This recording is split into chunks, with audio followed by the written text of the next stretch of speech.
A lot of talk this morning about the possibility of destroying the tunnels by flooding them. A new report in the Wall Street Journal specifically mentioning that Israel has completed its pre-plan assessment to flood the tunnels with a series of 5 large water pumps. The debate, though, the discussion on this plan before it's put into any kind of action, still going on internally amongst the War Cabinet and also amongst the Biden White House, which is being consulted on the plan. With us now is Yehuda Kfir. Yehuda is a civil engineer, a researcher in the field of underground warfare. We can say a tunnel expert when it comes to this kind of exact thing. Thank you so much, Yehuda, for being with us this morning. Give us your assessment here on this report. Is flooding the vast tunnel network that Hamas has, is it possible? Is it realistic? Is it advisable? Yes, of course. Good morning to you. Injecting a large amount of seawater or sewage into the tunnel to destroy them is not a new tactics in the warfare of tunneling, in the underground warfare. Recently, this method was carried out by the Egyptian to destroy illegal smuggling tunnel of Hamas, which passed under the border between Egypt and the Gaza Strip. According to the reports from Egypt, in this case, the success was incompletely, and the tunnel were restored by Hamas. Of course, that now we are talking about a large amount of seawater, so it's not clear if it will be successful, but of course it's only one of a lot of other measures that Israel is taking to destroy and to annihilate the threat.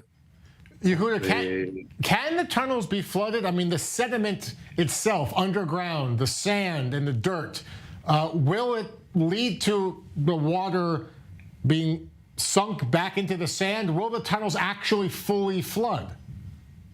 Of course, this is what we attempted to do. I don't know if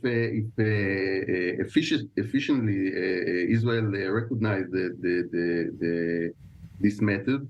But of course, that is what Israel and others that try to destroy tunnels. The problem with the tunnel is of course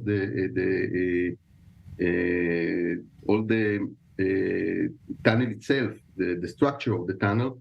You have to destroy it, and seawater is a good way, or water is a good way to do it. And of course, we hope that it will we succeed in this method. So even tunnels that is under the seawater level in the ground will flooded, and then everybody that is in the tunnel will go out, or will have to go out from the tunnel. How long would it take? Oh, it's a really great question, but because I think that nobody is really know how much time it will take, because we don't really know how many and how long the tunnels of Hamas is now in the Gaza Strip. There's a lot of stories about how the 500 kilometers long and other numbers that is thrown in the air, but nobody, I think, is really know how much big is the tunnels. So nobody knows how much time it will take to flood them. But of course, it's like I said earlier, it's one of many methods to destroy the tunnels. And it's a great important to the Israeli military to destroy the tunnels, because this is the way that the Hamas is trying to survive this war, and afterward, of course, to claim that he is victorious.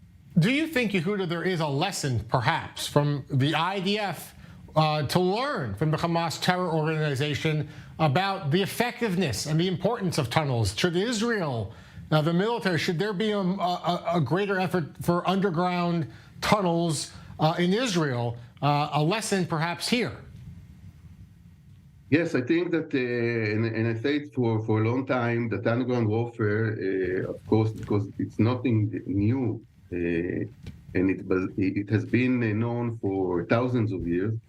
But now the underground warfare changing the modern warfare of the 21st century. The tunnel allow Hamas to survive the Israeli attacks and to fight even in areas where Israel has control above the ground.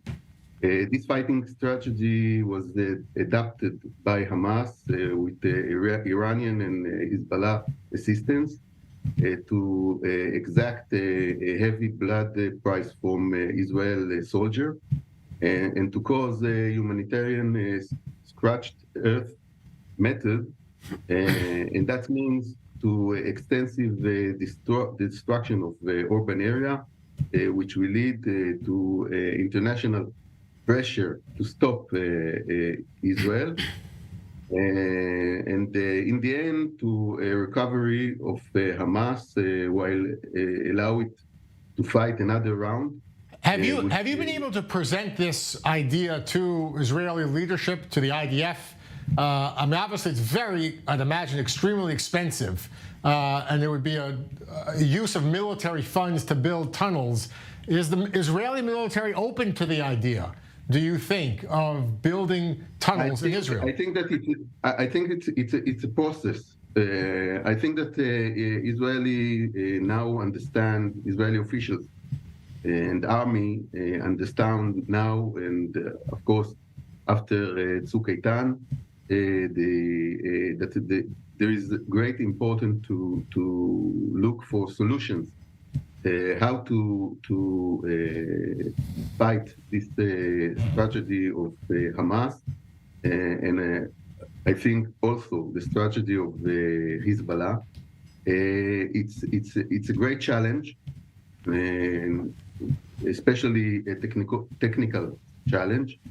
But we don't have any other possibility, because if you want to if you want to succeed in fighting underground war, you have to be there, and you have to learn how to dig yourself.